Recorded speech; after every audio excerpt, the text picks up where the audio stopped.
Une serveuse fut licenciée la veille de Noël pour avoir donné de la nourriture à des enfants sans abri. Lorsque la propriétaire du restaurant arriva et reconnut l'une des enfants, elle fondit en larmes. La cloche au-dessus de la porte tinta, annonçant l'arrivée d'un autre groupe de clients souriants au coin chaleureux.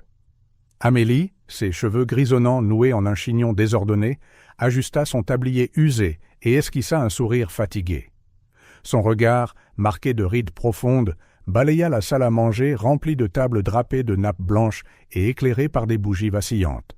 L'arôme de dinde rôtie et de cannelle flottait dans l'air, se mêlant au joyeux brouhaha des conversations et au tintement des couverts. Des couronnes de pain et des lumières dorées serpentaient le long des murs en bois sombre, se reflétant dans les yeux brillants des convives. Amélie se faufilait entre les tables, équilibrant avec une habileté consommée un plateau chargé de coupes de champagne. Ses pas étaient vifs, fruit de décennies de pratique, mais ses épaules portaient le poids invisible de soucis inexprimés. « Encore du vin, monsieur » demanda-t-elle machinalement, se penchant pour remplir le verre d'un client corpulent. L'homme hocha la tête d'un air distrait, ne quittant jamais des yeux sa compagne. En se redressant, le regard d'Amélie fut attiré par la grande baie vitrée. À travers la vitre embuée, elle entrevit de frêles silhouettes tremblantes. Elle cligna des yeux, essayant de mieux voir. Son cœur se serra. C'étaient des enfants, 3 ou 4, pas plus. Leurs minces visages étaient pressés contre la vitre, leurs grands yeux fixés sur l'abondance de nourriture à l'intérieur du restaurant. La plus jeune ne devait pas avoir plus de 6 ans, ses cheveux emmêlés dissimulant à moitié des yeux caves et des joues creusées. Amélie sentit une boule se former dans sa gorge. Ses mains agrippèrent le plateau si fort que ses jointures blanchirent. Un instant, elle se vit elle-même dans ses yeux affamés, un souvenir d'un passé lointain qu'elle luttait pour oublier. Amélie, la table 7, attend ses amuse-bouches. La voix perçante de Sophie, la directrice au visage sévère, déchira l'air comme un fouet. Amélie sursauta, revenant à la réalité. Elle hocha vivement la tête et se dirigea vers la cuisine, non sans jeter un dernier regard aux enfants derrière la vitre. Ils étaient toujours là, leurs regards suppliant la suivant. Dans la cuisine animée, les casseroles s'entrechoquaient et les couteaux frappèrent les planches à découper dans un rythme frénétique. Jean-Pierre, le chef à la barbe rousse et au sourire facile, aboyait des ordres tout en jonglant avec des poêles fumantes. « Amélie, ma chère, prends ces canapés pour la table 7, veux-tu » dit Jean-Pierre, lui tendant une assiette. Leurs regards se croisèrent un instant et il fronça les sourcils. « Ça va, Amélie » Amélie força un autre sourire. « Bien sûr, juste fatiguée. C'est une grosse soirée. » Elle prit l'assiette, mais son esprit était ailleurs. Les enfants à la fenêtre. Pouvait-elle faire quelque chose? Une assiette de reste, peut-être? Mais Sophie était intraitable sur le règlement. Donner de la nourriture gratuitement signifiait un licenciement immédiat. Amélie avait besoin de ce travail. Les factures ne se payaient pas toutes seules, et son neveu malade, sa seule famille, dépendait de son aide. De retour dans la salle, Amélie distribua les canapés, son sourire professionnel masquant la tempête qui faisait rage en elle. Ses yeux ne cessèrent de revenir vers la fenêtre. Les enfants étaient toujours là, leur regard un mélange d'espoir et de résignation. Au bar, Sophie scrutait la salle avec des yeux de faucon, sa posture rigide et ses lèvres pincées en une ligne fine. Amélie savait que le moindre faux pas serait remarqué. L'horloge murale indiquait 21h30. Il restait encore des heures avant la fin de son service. Amélie prit une profonde inspiration, sentant le poids de la décision qu'elle devait prendre. Aider les enfants et tout risquer, ou les ignorer et vivre avec la culpabilité. En servant une autre tournée de boissons, son regard croisa celui d'une petite fille à la fenêtre. Pendant un instant, le monde sembla s'arrêter. Dans ce regard, Amélie entrevit une version plus jeune d'elle-même, effrayée et affamée. Son cœur battit plus fort. Une résolution commença à se former dans son esprit. Les mains tremblantes, Amélie prit un autre plateau de champagne. En traversant la cuisine, ses doigts effleurèrent discrètement une assiette de croissants tout juste sortie du four. La cloche de la porte tinta de nouveau. Amélie regarda Sophie, puis les enfants à la fenêtre, et enfin la porte de service. Il était temps de faire un choix. La cloche au-dessus de la porte tinta une fois de plus, annonçant l'arrivée d'un autre groupe de clients souriants au coin chaleureux. Amélie, ses cheveux grisonnants noués en un chignon désordonné, ajusta son tablier usé et esquissa un sourire fatigué. Son regard, marqué de rides profondes, balaya la salle à manger remplie de nappes blanches et éclairée par des bougies vacillantes. L'arôme de dinde rôtie et de cannelle flottait dans l'air, se mêlant au joyeux brouhaha des conversations et au tintement des couverts. Des couronnes de pain et des lumières dorées serpentaient le long des murs en bois sombre, se reflétant dans les yeux brillants des convives. Amélie se faufilait entre les tables, équilibrant avec une habileté consommée un plateau chargé de flûtes de champagne.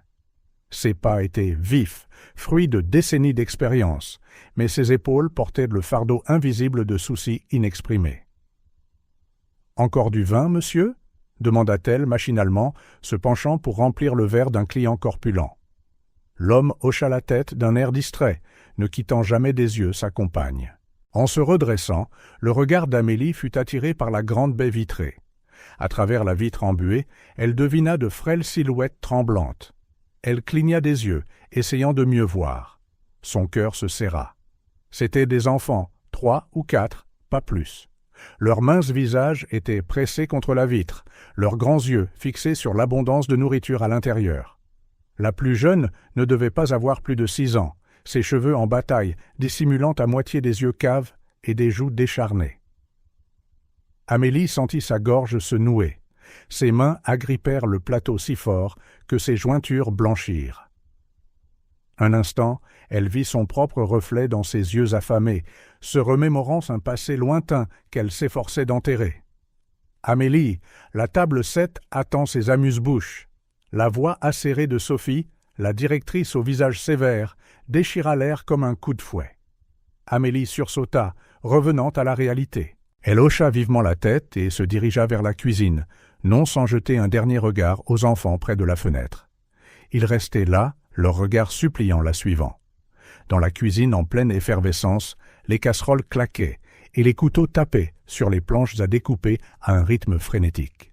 Jean-Pierre, le chef à la barbe rousse et au sourire facile, aboyait des ordres tout en gérant avec dextérité des poêles fumantes. « Amélie, ma chère, peux-tu apporter ces canapés à la table 7 ?» demanda Jean-Pierre, glissant une assiette dans sa direction. Leurs regards se croisèrent brièvement et il fronça les sourcils. « Tout va bien ?» Amélie se força à sourire. « Bien sûr, juste fatiguée. » Grosse soirée. Elle prit l'assiette, mais ses pensées étaient loin. Les enfants à la fenêtre. Pouvait-elle faire quelque chose? Leur glisser une assiette de reste? Mais Sophie était inflexible sur le règlement. Distribuer de la nourriture gratuitement était un motif de licenciement immédiat. Amélie avait besoin de son travail. Elle avait des factures à payer et son neveu malade dépendait de son soutien. De retour dans la salle, Amélie distribua les canapés, son sourire professionnel masquant son trouble intérieur. Son regard dérivait sans cesse vers la fenêtre. Les enfants étaient toujours là, leurs yeux un mélange d'espoir et de résignation. Sophie se tenait au bar, surveillant la salle avec une vigilance de faucon, sa posture rigide, les lèvres pincées en une ligne fine. Amélie savait que le moindre faux pas serait instantanément repéré. L'horloge murale indiquait 21h30. Il faudrait des heures avant la fin de son service. Amélie prit une profonde inspiration, sentant le poids de la décision qu'elle s'apprêtait à prendre. Aider les enfants et tout risquer, ou les ignorer et supporter la culpabilité en versant une autre tournée de boisson. Son regard croisa celui d'une fille à la fenêtre. L'espace d'une seconde, tout le reste s'effaça. Dans les yeux de cet enfant, Amélie entrevit une version plus jeune d'elle-même, effrayée et affamée. Son cœur battit plus vite. Une détermination commença à prendre forme dans son esprit. Les mains tremblantes, Amélie attrapa un autre plateau de champagne. En passant par la cuisine, ses doigts effleurèrent une assiette de croissants tout juste sortie du four.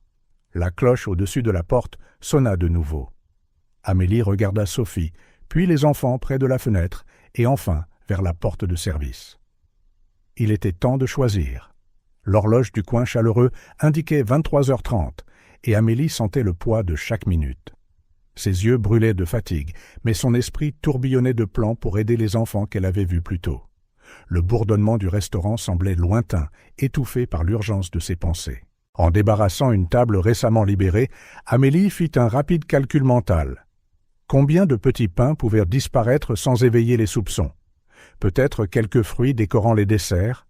Son regard se porta vers la cuisine, où Jean-Pierre, le chef aux cheveux roux et au sourire facile, dirigeait son équipe, tel un maestro. « Amélie, ma chère, peux-tu apporter ces plats à la table 8 ?» La voix de Jean-Pierre la tira de ses rêveries. Elle se tourna et vit le chef l'observer avec curiosité. « Bien sûr, Jean-Pierre, » répondit-elle, forçant un sourire qui n'atteignit pas ses yeux.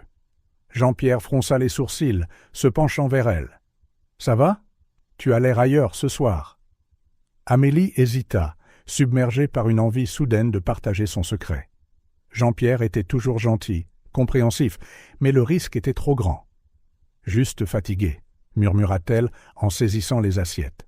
« Longue nuit. » Le chef hocha la tête, sans paraître totalement convaincu. « Si tu as besoin de parler… »« Merci, Jean-Pierre » l'interrompit doucement Amélie, se dirigeant vers la table 8. En se retournant, elle faillit percuter Sophie. La directrice, une grande femme aux cheveux gris impeccablement coiffés, haussa un sourcil. « Y a-t-il un problème, Amélie ?»« Non » répondit précipitamment Amélie, des perles de sueur se formant sur son front. « J'apporte juste la commande à la table 8. » Sophie l'observa un instant, les yeux vifs comme des rasoirs. « Eh bien, dépêchez-vous, nous avons d'autres clients qui arrivent. » Amélie hocha la tête, sentant le regard de Sophie lui brûler le dos tandis qu'elle s'éloignait. La tension dans l'air était palpable, comme une corde tendue prête à rompre. En servant la table 8, Amélie capta des bribes de conversation d'une table voisine. « Madame Isabelle ?»« Oui, si dévouée à cet orphelinat. J'ai entendu dire qu'elle y a passé la journée aujourd'hui, à organiser une fête de Noël pour les enfants. » Amélie s'autorisa un minuscule sourire. Isabelle, la propriétaire du coin chaleureux, était connue pour son travail caritatif auprès de l'orphelinat local. C'était ironique, pensa Amélie, que pendant que la propriétaire se consacrait aux enfants défavorisés, d'autres se trouvaient littéralement juste devant le restaurant, affamés et oubliés. La sonnette retentit, signalant de nouveaux arrivants. Amélie regarda un groupe de cadres bien habillés entrer en riant bruyamment et en secouant la neige de leurs manteaux coûteux. Le contraste entre eux et les enfants dehors lui retourna l'estomac. Une détermination renouvelée envahit Amélie alors qu'elle retournait à la cuisine. Saisissant un moment où Jean-Pierre était préoccupé, elle glissa quelques petits pains et des tranches de fromage dans son tablier. Son cœur battait la chamade, l'adrénaline parcourant ses veines. « Amélie !» La voix de Sophie résonna derrière elle, la faisant sursauter. « Que fais-tu » Amélie se tourna lentement, forçant un sourire. « Je vérifiais juste le stock de pain. Je pensais qu'on pourrait en manquer. » Sophie plissa les yeux. « Ce n'est pas ton travail. Retourne dans la salle. Nous avons des clients qui attendent. » Amélie hocha la tête, se sentant comme une enfant prise en train de voler des biscuits. Elle quitta la cuisine, non sans jeter un coup d'œil par la fenêtre. Les enfants n'étaient plus là, mais elle savait qu'ils reviendraient. Au fil de la nuit, la tension dans le restaurant monta. De plus en plus de clients arrivaient, exigeant une attention immédiate. Amélie se déplaçait de table en table, livrant des assiettes et remplissant des verres, toujours attentive à la porte d'entrée et à l'œil vigilant de Sophie. Lors d'une brève accalmie, Amélie s'éclipsa par la porte arrière. Un instant, l'air froid de la nuit la frappa comme une gifle, mais elle le sentit à peine, concentrée sur sa mission. « Margot » appela-t-elle doucement, regardant autour d'elle. « Les enfants ?» Pendant un instant, il n'y eut que le silence. Puis, comme des fantômes, les enfants émergèrent de l'ombre. Margot les menait, ses grands yeux brillants d'un espoir prudent. « Vous êtes revenus » murmura-t-elle, presque incrédule. Amélie sourit, le cœur serré. « Je l'avais promis, n'est-ce pas ?» Elle sortit la nourriture de son tablier, la distribuant rapidement. « Je ne peux pas rester longtemps, mais je reviendrai plus tard, d'accord ?» Les enfants hochèrent la tête, offrant des remerciements étouffés entre des bouchées affamées. Margot attrapa la main d'Amélie un instant, la serrant légèrement. « Merci, dit-elle, sa petite voix débordant de gratitude. Amélie sentit des larmes lui piquer les yeux. Elle voulait faire plus, dire plus, mais le temps pressait. D'un dernier signe de la main, elle retourna à l'intérieur. En entrant dans la cuisine, Amélie faillit percuter Jean-Pierre. Le chef la regarda de haut en bas, remarquant ses joues rougies par le froid. « Dehors pour prendre l'air frais, encore ?» demanda-t-il, sa voix neutre mais ses yeux pleins de curiosité. Amélie hocha la tête, à court de mots. Jean-Pierre l'étudia un instant avant de soupirer. « Quoi que ce soit, Amélie, sois prudente. Sophie te surveille. » Avant qu'Amélie ne puisse répondre, la voix aiguë de Sophie déchira l'air. « Amélie, où étiez-vous passée? La table 12 attend sa commande depuis 10 minutes. » Amélie lança un regard d'excuse à Jean-Pierre et se précipita dans la salle à manger. En servant la table 12, elle sentit le regard perçant de Sophie lui transpercer le dos. La nuit semblait interminable. Amélie continua son travail, se déplaçant comme un automate de table en table, son corps dans le restaurant, mais son esprit avec les enfants dehors. Chaque fois qu'elle passait devant la baie vitrée, elle jetait un rapide coup d'œil, espérant voir ces visages familiers. Vers 1h30 du matin, les derniers clients commencèrent enfin à partir. Le corps d'Amélie lui faisait mal d'épuisement, mais elle savait que sa nuit n'était pas encore terminée. Elle avait une dernière promesse à tenir.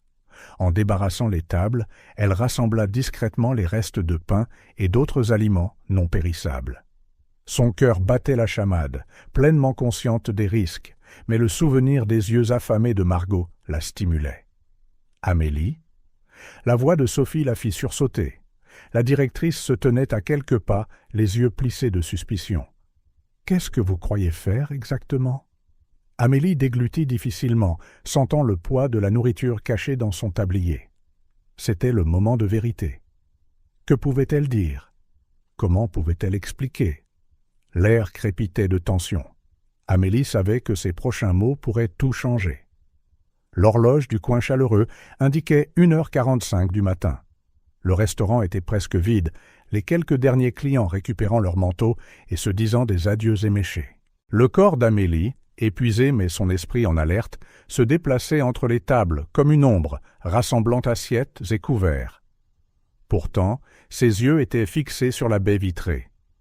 Dehors, partiellement enveloppée par l'obscurité, elle pouvait distinguer les silhouettes familières. Les enfants étaient revenus, comme elle l'avait promis. Le cœur d'Amélie battait la chamade. « Amélie !» La voix de Jean-Pierre résonna depuis la cuisine. « Peux-tu venir une minute ?» Elle hésita, partagée entre son appel et l'urgence d'aider les enfants. D'un dernier regard vers la fenêtre, Amélie se dirigea vers la cuisine. Jean-Pierre se tenait le dos tourné, triant les restes de la soirée. « Peux-tu m'aider à ranger ça ?» demanda-t-il, désignant une pile de pain et de croissants inutilisés. Les yeux d'Amélie s'écarquillèrent. C'était l'occasion parfaite. « Bien sûr, » répondit-elle, essayant de garder sa voix neutre. Pendant que Jean-Pierre s'affairait avec les ustensiles, Amélie commença à organiser le pain, glissant discrètement plusieurs articles dans son tablier. Son cœur battait si fort qu'elle craignit que Jean-Pierre ne l'entende. « Tout va bien par là ?» demanda Jean-Pierre en se retournant. Amélie força un sourire. « Tout est bon. J'ai fini ici. Je vais juste sortir les poubelles. » Jean-Pierre hocha la tête, bien qu'une inquiétude persistât dans ses yeux. « Amélie » commença-t-il doucement, hésitant. « Si tu as besoin de quoi que ce soit... » « De quoi que ce soit ?»« Je vais bien, Jean-Pierre, » le coupa-t-elle gentiment. « Merci. » D'un pas pressé, Amélie quitta la cuisine. La salle à manger était maintenant presque déserte, juste un couple attardé finissant leur verre. Sophie était au bar, clôturant les comptes de la journée. Amélie prit une profonde inspiration. C'était maintenant ou jamais. D'un mouvement fluide, elle attrapa une bouteille d'eau à proximité et se dirigea vers la porte de service. « Je sors juste les poubelles », marmonna-t-elle pour personne en particulier. L'air glacial du petit matin la frappa comme une vague. Amélie frissonna, mais pas seulement à cause du froid. L'adrénaline parcourait toujours ses veines. « Margot » appela-t-elle doucement. « Les enfants ?» Comme invoquées depuis les ténèbres, les petites silhouettes déguenillées émergèrent de l'ombre. Margot se tenait devant, ses grands yeux brillants d'un mélange d'espoir et de peur. « Vous êtes revenu. » Amélie murmura, une boule dans la gorge. Rapidement, elle commença à sortir le pain et les croissants de son tablier. « Tenez, prenez ça vite. » Les enfants s'approchèrent, des mains tremblantes, se tendant vers la nourriture. Amélie regarda, le cœur brisé, tandis qu'ils dévoraient les viennoiseries avec une faim désespérée. C'est alors qu'elle l'entendit, le bruit de pas derrière elle. « Amélie, mais qu'est-ce que vous croyez faire ?» Le sang d'Amélie se glaça. Lentement, elle se tourna pour faire face à Sophie. La directrice se tenait dans l'embrasure de la porte de service, les yeux écarquillés de choc et de fureur. « Sophie, je peux expliquer ?» commença Amélie, mais elle fut coupée. « Expliquer ?» siffla Sophie, sa voix tremblant de colère. « Expliquer comment vous volez de la nourriture de ce restaurant pour nourrir ces vagabonds ?» Les enfants reculèrent, certains se réfugiant dans l'ombre. Margot, cependant, resta aux côtés d'Amélie, s'agrippant à sa main. « Ce ne sont pas des vagabonds, » répliqua Amélie, sa propre colère montant. « Ce sont des enfants affamés, Sophie, des enfants qui ont besoin d'aide. » Sophie s'avança, la fureur déformant ses traits. « Ce dont ils ont besoin ne nous concerne pas. Notre préoccupation est de maintenir ce restaurant à flot, ce que vous ne comprenez manifestement pas. » La dispute s'envenima. Du coin de l'œil, Amélie pouvait voir les derniers clients regarder par la fenêtre, attirés par l'agitation. « Comment pouvez-vous être si sans cœur ?» cria Amélie, des larmes de frustration lui brûlant les yeux. « Regardez-les, ils meurent de faim, et vous êtes renvoyés !» rugit Sophie en retour. « Prenez vos affaires et sortez d'ici. Tout de suite. Je ne veux plus jamais vous voir près de ce restaurant. » Le monde d'Amélie sembla s'effondrer. Renvoyée. Elle connaissait le risque qu'elle prenait, mais la réalité la frappa comme un coup de poing dans le ventre. C'est alors qu'une nouvelle voix coupa le chaos. « Que se passe-t-il ici ?» Amélie et Sophie se tournèrent toutes les deux, stupéfaites. Debout, à l'entrée de la ruelle, se tenait Isabelle, la propriétaire du restaurant. Ses yeux balayèrent la scène. Amélie en larmes, Sophie rouge de colère, et les enfants des rues blottis dans l'ombre. « Isabelle » commença Sophie, sa voix tremblant légèrement. « J'ai surpris Amélie en train de voler de la nourriture pour nourrir ses enfants des rues. Je l'ai renvoyée sur le champ, bien sûr. » Isabelle regarda Amélie, qui tenait toujours la main de Margot. « Est-ce vrai, Amélie ?» Amélie déglutit, mais maintint sa position. « Oui, c'est vrai. Je ne pouvais pas simplement les ignorer, Isabelle. Ils ont faim, ils sont seuls. » Isabelle leva une main, l'arrêtant. Ses yeux se posèrent sur Margot, et quelque chose changea dans son expression. De la reconnaissance, de la compassion. « Sophie, » dit calmement Isabelle, « veuillez raccompagner les clients restants à l'intérieur et leur offrir une boisson gratuite. Amélie, vous et les enfants, venez avec moi. » Sophie ouvrit la bouche pour protester, mais le regard d'Isabelle la fit taire. D'un dernier regard furieux vers Amélie, elle se tourna et retourna dans le restaurant. Amélie sentit Margot serrer sa main. En baissant les yeux, elle vit la peur dans les yeux de la jeune fille. « Tout va bien se passer », murmura Amélie, sans savoir si elle rassurait Margot ou elle-même. Isabelle s'approcha des enfants, son visage s'adoucissant. « Vous devez être affamés, » dit-elle doucement. « Et si nous allions à l'intérieur, vous préparer quelque chose de chaud à manger ?» Les enfants échangèrent des regards méfiants. Margot fut la première à s'avancer, entraînant Amélie avec elle. Alors que le groupe se dirigeait vers l'entrée de service du restaurant, Amélie ne put s'empêcher de remarquer le regard intense qu'Isabelle portait sur Margot. Il y avait quelque chose là, une histoire non racontée. La cloche au-dessus de la porte tinta lorsqu'ils entrèrent, et Amélie sentit tous les yeux se tourner vers eux. Les quelques clients restants, Sophie et même Jean-Pierre depuis la cuisine, tous regardaient en silence choqués alors qu'Isabelle menait le groupe inhabituel à une table dans le coin. La tension dans l'air était palpable. Amélie savait que ce moment changerait tout, pour elle, pour les enfants, et peut-être même pour le coin chaleureux. Assise avec Margot à ses côtés, Amélie croisa le regard d'Isabelle. Une question silencieuse flottait là, une décision en attente. Qu'allait-il se passer ensuite? Le silence à l'intérieur du coin chaleureux était assourdissant. Isabelle, la propriétaire du restaurant, restait immobile, les yeux fixés sur les enfants des rues qu'Amélie avait fait entrer. Mais c'était Margot, la petite fille aux grands yeux et aux cheveux emmêlés, qui captait toute son attention. « Ça ne peut pas être », murmura Isabelle, sa voix à peine audible. Amélie, tenant toujours la main de Margot, s'avança. « Isabelle, je peux expliquer ? Je sais que je n'aurais pas dû… » Isabelle leva une main, la coupant. Son regard ne quittait pas le visage de Margot. Lentement, elle s'agenouilla au niveau de la jeune fille. « Margot, » demanda doucement Isabelle, sa voix tremblante. « Tu te souviens de moi ?» La petite fille fronça les sourcils, étudiant le visage d'Isabelle. Puis, comme le soleil perçant les nuages, une étincelle de reconnaissance illumina ses yeux. « Madame Isabelle !» chuchota Margot, incrédule. « De l'orphelinat ?» Le restaurant entier sembla retenir son souffle. Amélie regarda de Margot à Isabelle, confuse. « Vous vous connaissez ?» Isabelle hocha lentement la tête, des larmes montant à ses yeux. « Oui, nous nous connaissons. » Elle se tourna vers Amélie, son expression un tourbillon d'émotion.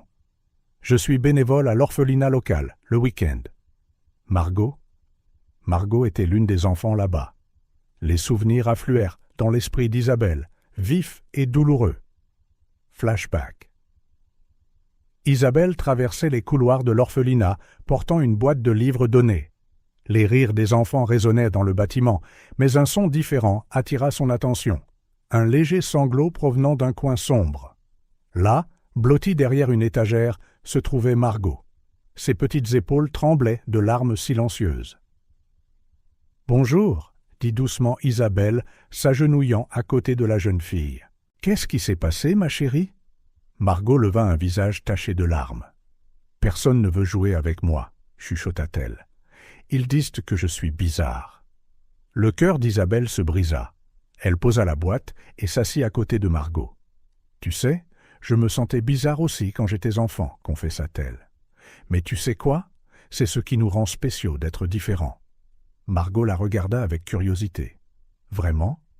Isabelle sourit, sortant un livre de la boîte. « Absolument. Et si on lisait une histoire ensemble ? Celle-ci parle d'une fille très spéciale qui se lie d'amitié avec un dragon. » Les yeux de Margot s'illuminèrent. Alors qu'Isabelle commençait à lire, la jeune fille se blottit plus près, le monde extérieur momentanément oublié. Fin du flashback. De retour dans le présent, Isabelle cligna des yeux pour chasser ses larmes. « Margot, que s'est-il passé ? Pourquoi n'es-tu pas à l'orphelinat ?» La jeune fille baissa le regard, sa petite main agrippant celle d'Amélie. « Je me suis enfuie, » marmonna-t-elle. « Ils allaient m'envoyer loin, dans une nouvelle famille. J'ai eu peur. » Amélie sentit son cœur se serrer. S'agenouillant à côté de Margot, elle passa un bras protecteur autour de la jeune fille. « Oh, ma chérie, » murmura-t-elle. Isabelle avait l'air dévastée. « Nous t'avons cherché pendant des semaines, Margot. Je craignais le pire. » Le restaurant était silencieux. Les quelques clients restants, le personnel de cuisine, même Sophie, tous regardaient, fascinés et émus par la scène qui se déroulait. Jean-Pierre, le chef, s'avança, brisant le silence. « Isabelle, peut-être devrions-nous donner à manger à ces enfants. Ils ont l'air épuisés. » Isabelle hocha la tête, reconnaissante de la suggestion. « Oui, bien sûr. Jean-Pierre, peux-tu préparer quelque chose de léger et peut-être du chocolat chaud ?» Alors que Jean-Pierre disparaissait dans la cuisine, Isabelle se leva et se tourna vers Amélie. « Amélie, je ne sais pas comment vous remercier. » « Si ce n'était pas pour vous ?» Amélie secoua la tête. « J'ai juste fait ce que n'importe qui aurait dû faire. Je ne pouvais pas les laisser dehors, affamés. » Sophie, qui avait regardé en silence, s'avança. « Isabelle, à propos du licenciement d'Amélie ?» Isabelle leva une main. « Pas maintenant, Sophie. Occupons-nous d'abord des enfants. Nous en parlerons ensuite. » Margot, qui avait assisté à tout cela en silence, prit soudain la parole. « Madame Isabelle. » Sa voix était petite, mais pleine d'émotion. « Je suis désolée de m'être enfuie. J'avais peur. » Isabelle s'agenouilla de nouveau, ses yeux au niveau de ceux de Margot. « Oh, ma chérie, ne t'excuse pas. Je suis juste si heureuse que tu sois en sécurité. » Elle hésita avant de continuer. « Margot, aimerais-tu revenir à l'orphelinat avec moi? Je promets que personne ne te forcera à aller nulle part contre ton gré. » Margot regarda Amélie, le doute brillant dans ses yeux. Amélie sourit d'un air rassurant. « C'est d'accord, Margot. Madame Isabelle prendra bien soin de toi. Et je promets que je viendrai te voir, si je le peux. » La jeune fille sembla réfléchir un instant, puis hocha lentement la tête. « D'accord, » chuchota-t-elle. À ce moment, Jean-Pierre revint, portant un plateau de sandwich et de tasses fumantes de chocolat chaud. Les autres enfants, qui avaient regardé avec méfiance depuis le coin, s'approchèrent, attirés par l'odeur. Isabelle se leva, regardant le groupe d'enfants affamés, son visage reflétant à la fois la détermination et la compassion. « Nourrissons-les d'abord, » dit-elle. « Ensuite, nous devrons trouver comment aider chacun d'eux. » Amélie hocha la tête, un sentiment de soulagement et de gratitude l'envahissant. En aidant à distribuer les sandwichs et le chocolat chaud, elle ne put s'empêcher de remarquer les regards curieux et admiratifs des clients et du personnel restant. Le coin chaleureux, normalement un bastion d'élégance et de formalité, s'était transformé en cette froide veille de Noël. Il était devenu un sanctuaire de compassion et d'espoir. Alors que Margot prenait une bouchée de son sandwich, ses yeux allaient et venaient entre Amélie et Isabelle. Il y avait de la gratitude là, mais aussi une lueur de quelque chose de plus. L'espoir, peut-être. L'espoir qu'enfin, elle avait trouvé des gens qui se souciaient vraiment d'elle. Isabelle s'approcha d'Amélie, parlant à voix basse. « Quand les enfants auront fini de manger, nous devrons parler de votre travail, de Margot, de tout ça. » Amélie hocha la tête, ressentant un mélange d'appréhension et d'espoir. Elle savait que cette nuit changerait tout, pour elle, pour Margot, pour tous les enfants. La cloche au-dessus de la porte sonna de nouveau et tous les yeux se tournèrent vers l'entrée. Une grande silhouette imposante entra, secouant la neige de son manteau. « Isabelle, j'ai eu ton message. » Que s'est-il passé? La voix s'interrompit brusquement alors qu'elle prenait conscience de la scène devant elle. Isabelle s'avança. « Ah, Clara, je suis contente que tu sois là. Nous avons beaucoup de choses à discuter. » Amélie regarda la nouvelle venue, sentant son air d'autorité. Qui était-elle? Et comment son arrivée affecterait-elle le sort de ses enfants? La nuit, déjà remplie de surprises, semblait loin d'être terminée. Le coin chaleureux, normalement un havre d'élégance et de tranquillité, était maintenant rempli d'une énergie tendue et inhabituelle. Les enfants des rues, mâchant encore les dernières bouchées de leur sandwich, regardaient avec de grands yeux les adultes former un cercle serré près du bar. Isabelle, la propriétaire du restaurant, passa une main dans ses cheveux, son expression un mélange d'inquiétude et de résolution. Ses yeux s'attardèrent sur Amélie, qui se tenait de manière protectrice à côté de Margot.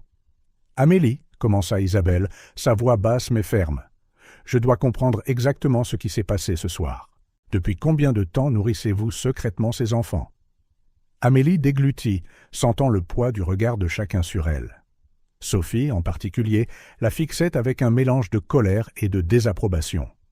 « Ça a commencé il y a quelques semaines, » admit Amélie, sa voix tremblant légèrement. « Je les ai vus à travers la fenêtre, regardant avec tant de faim. Je ne pouvais pas simplement les ignorer. » Isabelle hocha lentement la tête, ses yeux s'adoucissant un peu. « Pourquoi n'êtes-vous pas venu me voir ou voir Sophie ?» Amélie laissa échapper un rire amer. « Avec tout le respect que je vous dois, Isabelle, vous êtes à peine ici, toujours occupée avec l'orphelinat. »« Et Sophie ?» Elle jeta un coup d'œil à la directrice. « Eh bien, je pense que sa réaction de ce soir dit tout. » Sophie fit un pas en avant, son visage rougissant d'indignation. « Ceci est un établissement gastronomique, pas une soupe populaire caritative. Que vous attendiez-vous à ce que je fasse? Vous laisser donner notre nourriture gratuitement et laisser des enfants mourir de faim sur notre pas de porte ?» répliqua Amélie, sa voix s'élevant. « Assez !» intervint Isabelle en levant les mains. « Cela ne nous mène nulle part. » Elle se tourna vers Amélie, son expression s'adoucissant. « Amélie, je comprends que vos intentions étaient bonnes, mais vous devez voir que ce que vous avez fait était compliqué. » Amélie sentit des larmes de frustration lui brûler les yeux. « Vous ne comprenez pas, chuchota-t-elle. j'ai été à leur place. Le silence tomba sur le groupe. Isabelle inclina la tête, encourageant Amélie à continuer. Avec un profond soupir, Amélie commença. « Quand j'étais enfant, il y a eu une période où ma famille n'avait rien à manger. Nous avons eu faim pendant des semaines, s'il n'y avait pas eu une voisine bienveillante qui nous apportait les restes de son restaurant. » Elle secoua la tête, incapable de continuer. L'émotion déforma les traits d'Isabelle. « Oh, Amélie, je n'en avais aucune idée. » C'est alors que Jean-Pierre, le chef, s'avança. « Je savais, dit-il doucement. » Tous les yeux se tournèrent vers lui. Je savais ce qu'Amélie faisait, et je la soutenais. Sophie haleta. « Vous saviez et vous n'avez rien dit ?» Jean-Pierre la regarda sans ciller. « Non, je ne l'ai pas fait, parce que j'étais d'accord avec Amélie.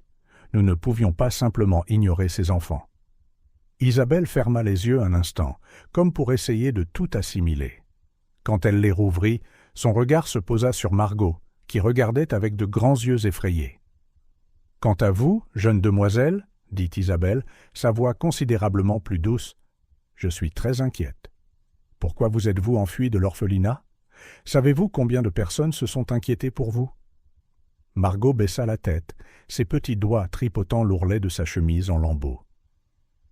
J'ai entendu parler de m'envoyer loin, marmonna-t-elle.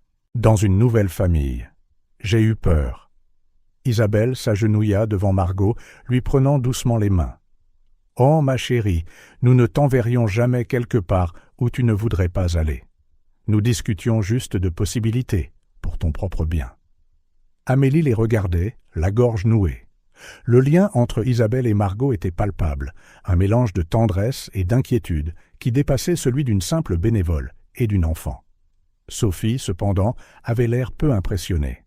« Tout cela est très touchant, » dit-elle, la voix dégoulinant de sarcasme. « Mais qu'en est-il du restaurant? Que penseront nos clients habituels s'ils découvrent que nous nourrissons des enfants des rues à l'arrière ?» Isabelle se leva brusquement, faisant face à Sophie. « Nos clients? C'est ce qui vous préoccupe en ce moment, Sophie? Il y a des enfants qui meurent de faim et vous vous inquiétez de ce que penseront les gens riches ?» L'air crépitait de tension. Jean-Pierre posa une main sur l'épaule de Sophie, comme pour essayer de la calmer. « Peut-être, » suggéra-t-il tranquillement, « pouvons-nous transformer cela en quelque chose de positif, montrer à nos clients que le coin chaleureux se soucie de la communauté. » Amélie hocha la tête avec enthousiasme. « Oui, nous pourrions organiser des événements caritatifs, utiliser notre influence pour aider. »« Arrêtez !» cria Sophie, sa voix résonnant dans le restaurant. Les enfants sursautèrent, effrayés. « Êtes-vous tous fous? Cela va détruire tout ce que nous avons construit. » Isabelle fit un pas vers Sophie, son visage empreint de détermination. « Ce que nous avons construit, Sophie, c'est une entreprise prospère. Mais à quel prix? En ignorant la souffrance juste à notre porte ?» Le silence tomba. Tous les yeux étaient sur Isabelle, attendant de voir ce qu'elle allait faire. Finalement, Isabelle se tourna vers Amélie. « Amélie, ce que vous avez fait était contre les règles du restaurant. On ne peut le nier. » Amélie sentit son cœur se serrer. « Cependant, poursuivit Isabelle, vos actions nous ont aussi forcés à affronter une vérité inconfortable. Nous ne pouvons pas continuer à prétendre que nous ne voyons pas ce qui se passe autour de nous. » Elle se tourna ensuite vers Sophie. « Quant à vous, Sophie, je comprends votre préoccupation pour l'entreprise. Mais si le succès du coin chaleureux signifie fermer les yeux sur la souffrance, peut-être devons-nous repenser ce que signifie le succès. » Sophie ouvrit la bouche pour protester, mais Isabelle leva une main, la faisant taire. « Je ne dis pas que nous allons transformer le restaurant en refuge, mais nous pouvons et devons faire plus. » Isabelle regarda ensuite Margot et les autres enfants, son expression s'adoucissant, un mélange de tendresse et de résolution éclairant ses yeux. « Quant à vous tous, nous veillerons à ce que vous ayez un endroit sûr où rester ce soir. Demain, nous contacterons l'orphelinat et trouverons comment aider chacun d'entre vous. » Margot s'approcha timidement d'Isabelle. « Puis-je retourner à l'orphelinat ?» Isabelle sourit, caressant la joue de la jeune fille. « Bien sûr, ma chérie, et je promets que je viendrai te voir souvent, d'accord ?» Amélie regardait, un sentiment de soulagement et de gratitude l'envahissant. Elle avait tout risqué pour aider ses enfants, et maintenant? Eh bien, maintenant l'avenir semblait incertain, mais rempli de possibilités. « Et moi ?» demanda doucement Amélie. « Suis-je toujours renvoyée ?» Isabelle échangea un regard avec Sophie avant de répondre. « Je pense que nous avons tous besoin d'une nuit pour réfléchir. Demain, nous aurons une conversation sérieuse sur l'avenir, le vôtre et celui du restaurant. » Alors que le groupe commençait à se disperser, chacun digérant les événements de la nuit, Amélie ne put s'empêcher de remarquer le regard qu'Isabelle portait sur Margot. Il était rempli de gentillesse, d'inquiétude et de quelque chose d'autre, quelque chose qu'Amélie ne pouvait pas tout à fait déchiffrer. Quoi que l'avenir réserve, une chose était certaine. Le coin chaleureux et toutes les personnes impliquées ne seraient plus jamais les mêmes. Le brouhaha à l'intérieur du coin chaleureux s'intensifiait de minute en minute. Ce qui avait commencé comme une veille de Noël normale s'était transformé en un tourbillon d'émotions et de débats animés. Les quelques clients encore présents, au lieu de partir, étaient devenus des participants investis dans le drame qui se déroulait. Vous ne pouvez pas renvoyer Amélie. La voix aiguë d'une femme d'âge mûr portant un collier de perles retentit. Elle ne faisait que nourrir des enfants affamés, pour l'amour de Dieu. Des murmures d'approbation parcoururent la salle à manger. Amélie, debout près des enfants, sentit ses joues s'échauffer. Elle n'avait pas l'habitude d'être le centre de l'attention, et encore moins que des gens la défendent avec autant de passion. Isabelle, visiblement épuisée, leva les mains dans un geste apaisant. « S'il vous plaît, mesdames et messieurs, je comprends votre préoccupation, mais... » « Mais rien !» interrompit un homme en costume, se levant de son siège. « Ce restaurant est un pilier de la communauté depuis des années. Nous ne pouvons pas simplement ignorer ce qui se passe dehors. » Sophie, le visage rouge de frustration, tenta d'intervenir. « Monsieur, nous apprécions votre fidélité au coin chaleureux, mais c'est une affaire interne. »« Interne » s'exclama une jeune femme, indignée. « Depuis quand la faim et la souffrance sont-elles des affaires internes? Nous parlons d'enfants dans la rue. » Le débat s'intensifia, les voix se chevauchant. Certains défendaient passionnément Amélie, d'autres s'inquiétaient de la réputation du restaurant, et d'autres encore proposaient des solutions immédiates pour aider les enfants. « Et si nous organisions une collecte de fonds ?» suggéra un client. « Nous pourrions organiser un dîner de charité mensuel » proposa un autre. Amélie regardait en silence, ses yeux allant des visages fervents des clients aux expressions confuses des enfants, en passant par les regards tendus d'Isabelle et de Sophie. Son cœur battait la chamade, un mélange d'espoir et d'appréhension l'envahissant. Jean-Pierre, le chef, sortit de la cuisine, attiré par l'agitation. Il lança un regard inquiet à Amélie avant de s'approcher d'Isabelle. « Patronne ?» dit-il tranquillement, « peut-être devrions-nous écouter ce qu'ils ont à dire. Cela pourrait être une opportunité unique. » Isabelle hocha lentement la tête, ses yeux se posant sur Margot, qui s'accrochait à la main d'Amélie comme si sa vie en dépendait. Le lien entre la propriétaire du restaurant et la petite fille des rues était presque tangible, chargé d'une émotion qui allait au-delà de la simple compassion. « Très bien, » dit finalement Isabelle, sa voix ferme coupant le vacarme. « Nous écouterons vos suggestions, mais n'oubliez pas que toute décision doit équilibrer nos bonnes intentions avec une faisabilité à long terme. » Un silence momentané s'installa dans la pièce, rompu seulement par le léger bruit du reniflement de Margot, à côté d'Amélie. Puis, un homme âgé qui avait observé en silence depuis un coin se leva lentement. Son costume impeccable et sa posture droite suggéraient quelqu'un d'une influence considérable. « Si je peux me permettre, » commença-t-il, sa voix calme mais autoritaire. « Je suis le docteur Laurent, directeur de la Fondation Nouvelle Espérance. Notre travail consiste précisément à construire des ponts entre les entreprises et les projets sociaux. » Tous les yeux se tournèrent vers lui, avides et attentifs. « Ce que je vois ici, poursuivit le docteur Laurent, est une opportunité unique. Le coin chaleureux a une réputation enviable et une clientèle fidèle. Pourquoi ne pas utiliser cela au profit de ses enfants ?» Il fit une pause, son regard balayant la pièce avant de se poser sur Isabelle. « Je propose un partenariat.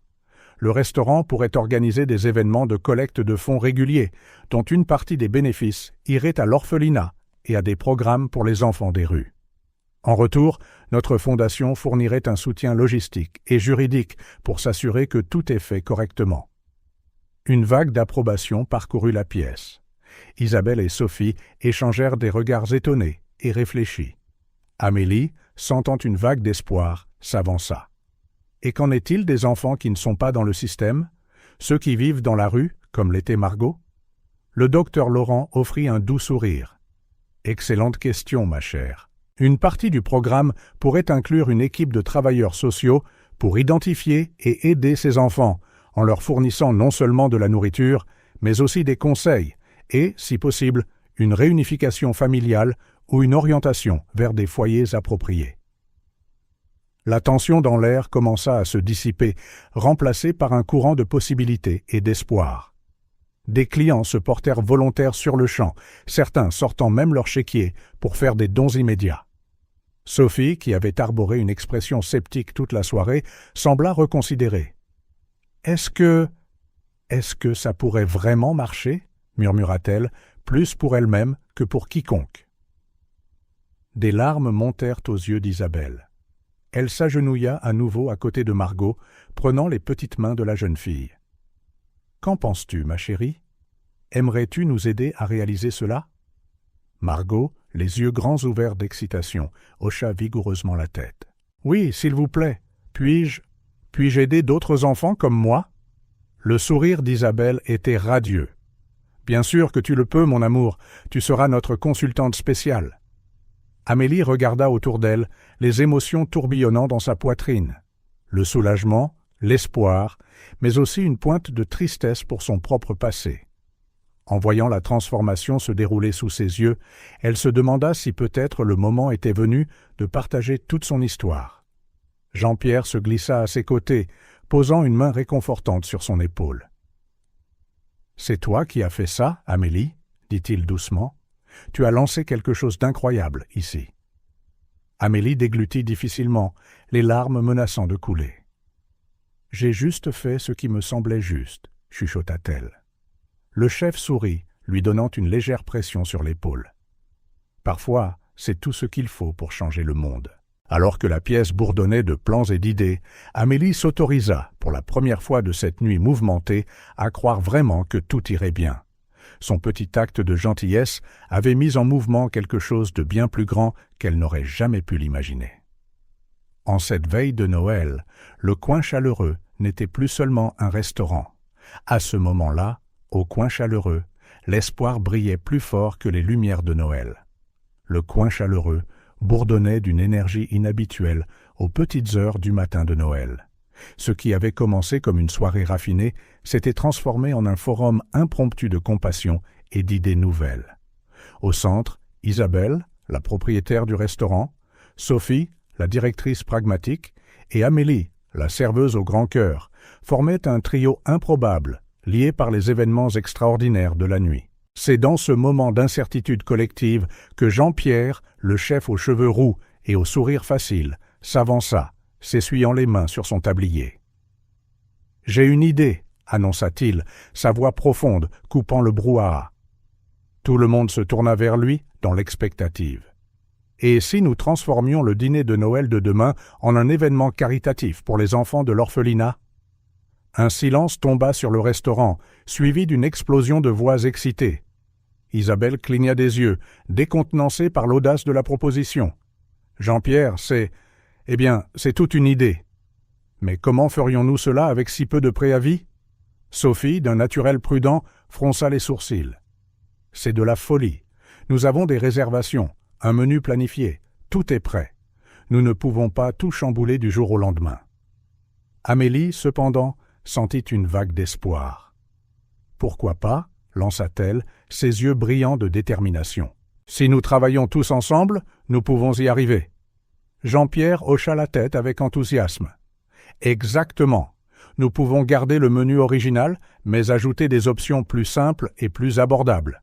Nous pouvons transformer la salle à manger en un espace plus accueillant, inviter les enfants de l'orphelinat et demander aux invités de faire un don en plus du coût du repas. Le débat qui suivit fut animé. Isabelle, partagée entre l'excitation et les préoccupations logistiques, écouta attentivement chaque argument. Sophie énuméra une liste d'obstacles, financiers, pratiques, réputationnels, tandis qu'Amélie et Jean-Pierre proposaient des solutions créatives à chacun d'eux. « Et les fournisseurs ?» demanda Sophie. « Nous n'avons pas assez d'ingrédients pour un événement plus grand. » Jean-Pierre sourit. « J'en connais quelques-uns qui seraient heureux de faire un don à court terme, surtout pour une bonne cause. » « Et les décorations ?» s'enquit Isabelle, commençant à se rallier à l'idée. Amélie s'avança. « Je peux appeler des amis artistes. Je suis sûr qu'ils adoreraient t'aider à créer une atmosphère festive et accueillante. » Pendant que les adultes débattaient, Margot, la petite fille qui avait catalysé toute la transformation, tira timidement sur la manche d'Isabelle. « Madame Isabelle » appela-t-elle, sa petite voix claire. « Puis-je dire quelque chose ?» Isabelle s'agenouilla immédiatement, rencontrant les yeux de la jeune fille.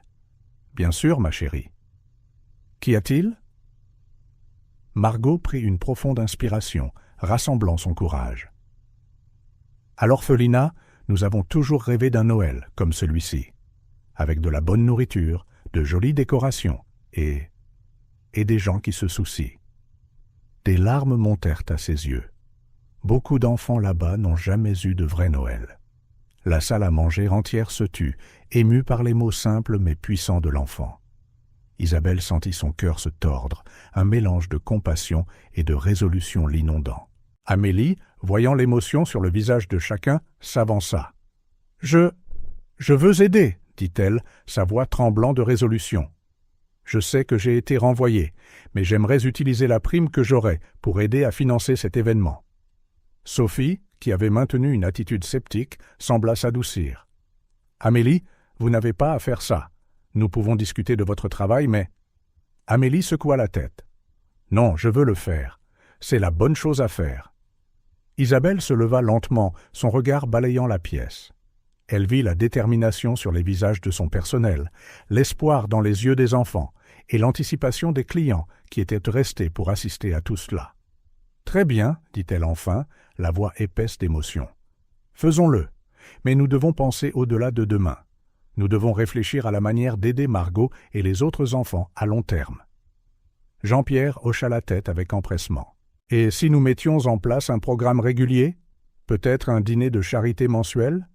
Et nous pourrions offrir des cours de cuisine aux enfants de l'orphelinat, » suggéra l'un des sous-chefs, se joignant à la conversation. Les idées fusaient. Un serveur proposa un programme de mentorat pour les adolescents intéressés par l'hôtellerie. Un client se porta volontaire pour donner des cours de musique. Un autre s'engagea à faire un don régulier de livres et de fournitures scolaires. Amélie regardait avec émerveillement, son cœur gonflé d'émotion. Son petit acte de gentillesse avait déclenché quelque chose de bien plus grand qu'elle ne l'avait jamais imaginé. Sentant l'élan, Isabelle attrapa une serviette et un stylo. « Très bien, organisons-nous. D'abord, l'événement de demain. Jean-Pierre, tu t'occupes du menu et de la cuisine. Amélie, tu coordonnes les décorations et contactes les bénévoles. Sophie ?» Elle fit une pause, regardant sa directrice. Sophie soupira, mais un léger sourire se dessina sur ses lèvres. « Je m'occuperai de la logistique et des finances. Quelqu'un doit s'assurer que nous ne mettons pas le restaurant en faillite en sauvant le monde. » Une vague de rire allégea la tension.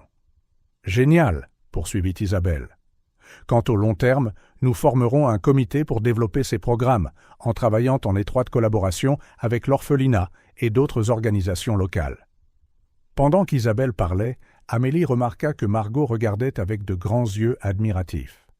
La serveuse s'agenouilla à côté de la jeune fille. « Qu'est-ce que tu penses de tout ça, Margot ?»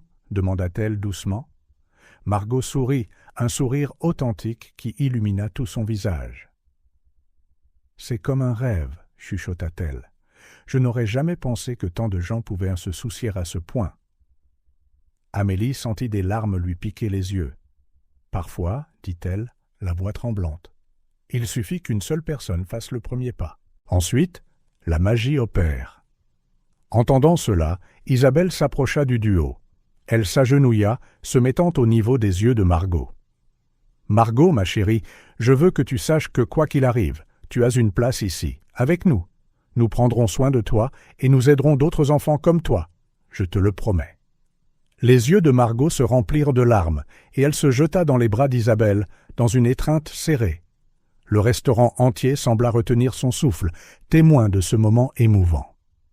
Alors que la planification se poursuivait autour d'eux, Amélie prit un moment pour réfléchir. Elle se souvint de sa propre enfance difficile, des luttes qu'elle avait affrontées, et de la façon dont un seul acte de gentillesse aurait pu tout changer. Maintenant, elle était au centre d'un changement qui pourrait avoir un impact sur des dizaines, voire des centaines de vies. Jean-Pierre s'approcha, posant une main sur son épaule. « C'est toi qui as fait ça, Amélie ?» dit-il doucement. « C'est toi qui as allumé cette étincelle. » Amélie secoua la tête, submergée par l'émotion. Elle savait que le chemin à parcourir serait difficile. Transformer une veille de Noël en un événement caritatif était une chose. Maintenir cet esprit sur le long terme en était une autre. Mais en regardant autour d'elle, en voyant la résolution sur le visage de chacun, l'espoir dans les yeux de Margot et la chaleur de cette nouvelle communauté, Amélie crut qu'il réussirait. Le coin chaleureux, en cette extraordinaire veille de Noël, était changé à jamais. D'un simple restaurant gastronomique, il était devenu le cœur battant d'une communauté unie par la compassion et l'espoir. Et alors que l'horloge sonnait les premières heures de Noël, Amélie sentit, pour la première fois depuis longtemps, qu'elle était exactement là où elle devait être, faisant exactement ce qu'elle était censée faire. Après tout, Noël était une question de miracle. Et ici, au coin chaleureux, un miracle ne faisait que commencer à se déployer. Le coin chaleureux, habituellement une oasis d'élégance et de calme, bourdonnait maintenant d'une activité frénétique. L'horloge murale indiquait 4h30 du matin, mais personne ne semblait remarquer l'heure tardive.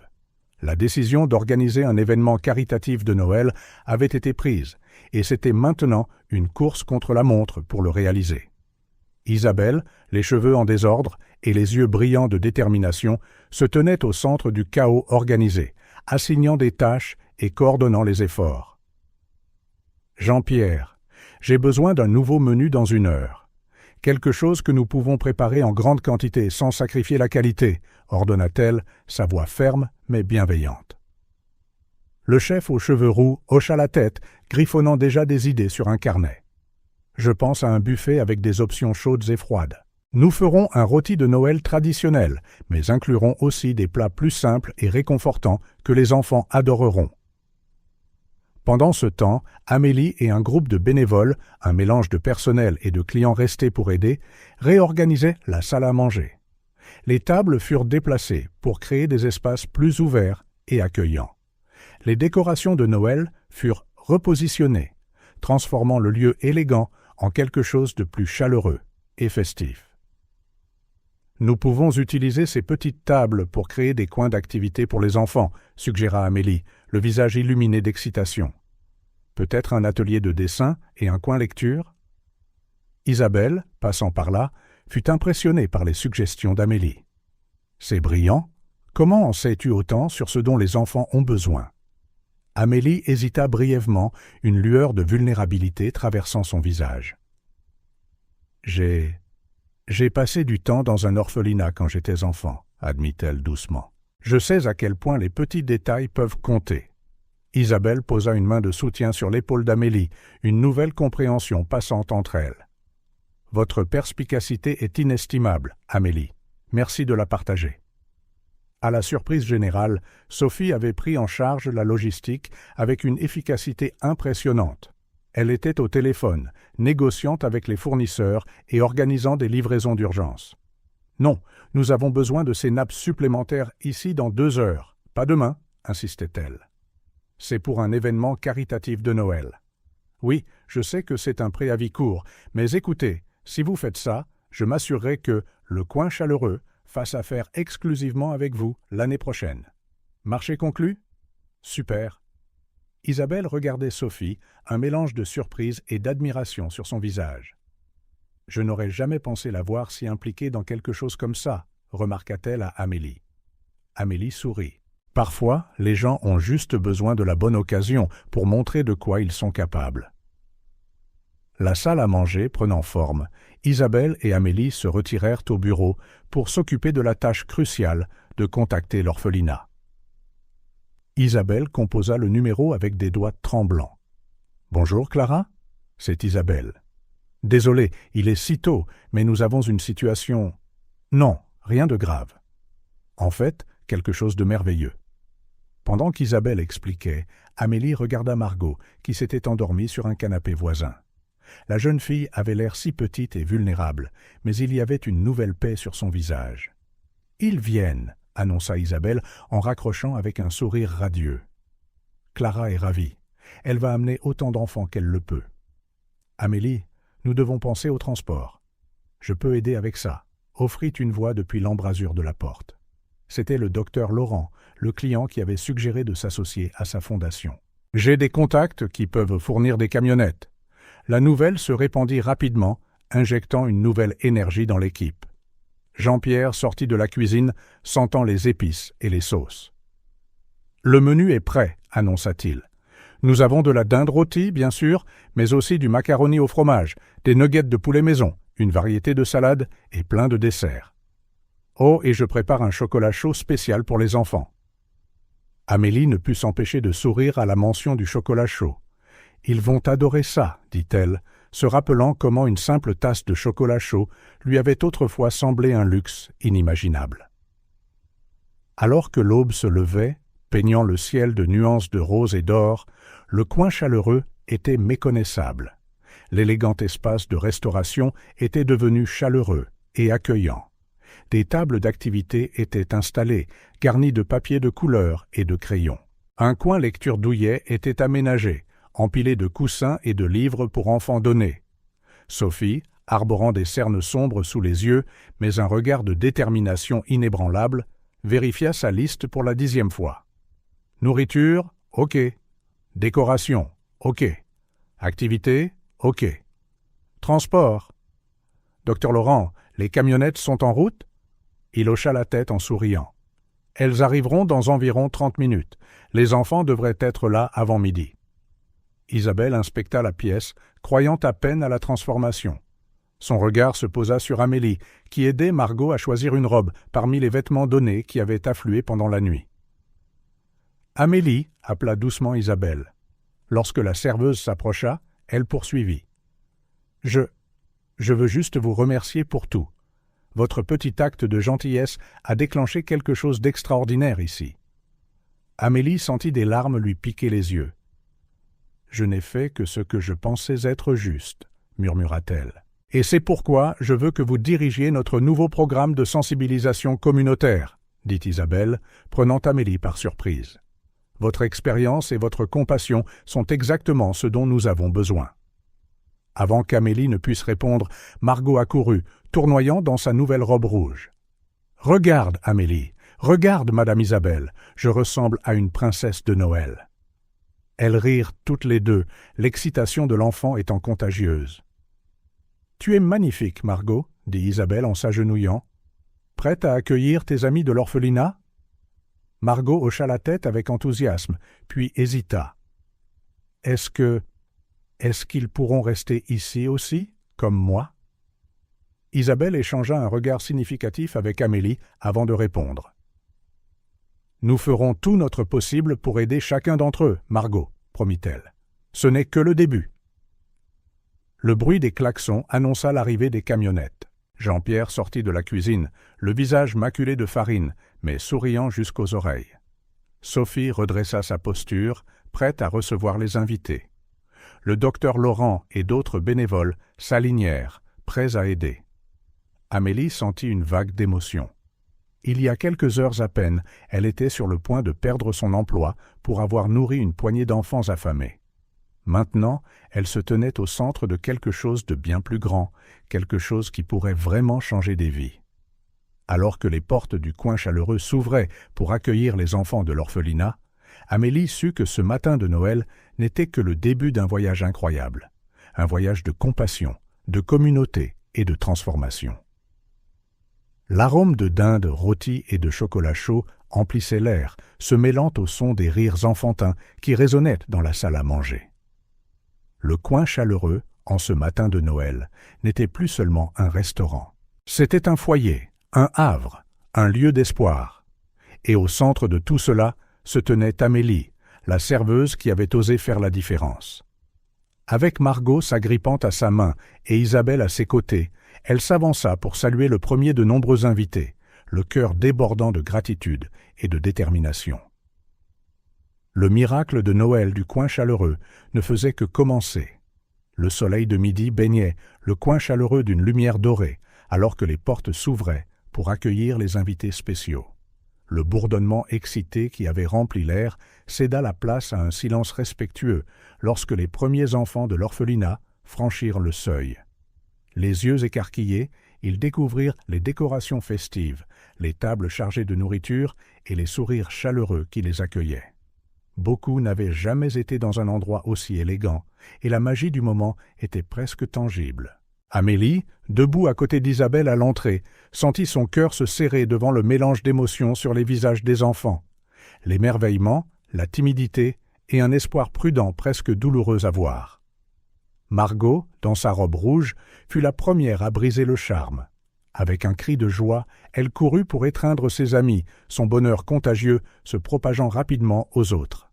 « Bienvenue au coin chaleureux », annonça Isabelle, sa voix bienveillante mais débordant d'émotion. « Aujourd'hui, cet endroit est à vous. S'il vous plaît, faites comme chez vous. » Comme si un charme avait été levé, la salle à manger éclata d'activité. Les enfants coururent partout, explorant les coins artisanaux, se délectant des décorations et gravitant naturellement vers les tables de nourriture.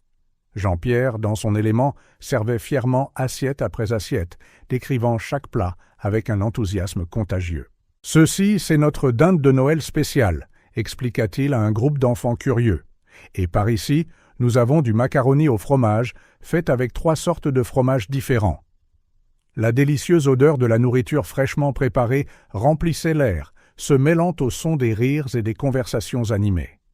D'un côté, Sophie, à la surprise générale, était assise, en train de lire des histoires de Noël à un groupe d'enfants plus jeunes, sa voix habituellement sévère, adoucie par l'esprit du moment. Amélie se déplaçait entre les tables, s'assurant que tout le monde était à l'aise et bien nourri. Elle s'arrêta brièvement, remarquant une petite fille qui regardait avec appréhension une assiette de nuggets de poulet. « As-tu faim ?» demanda doucement Amélie, s'agenouillant à côté de l'enfant. La petite fille hocha la tête, les yeux fixés sur la nourriture.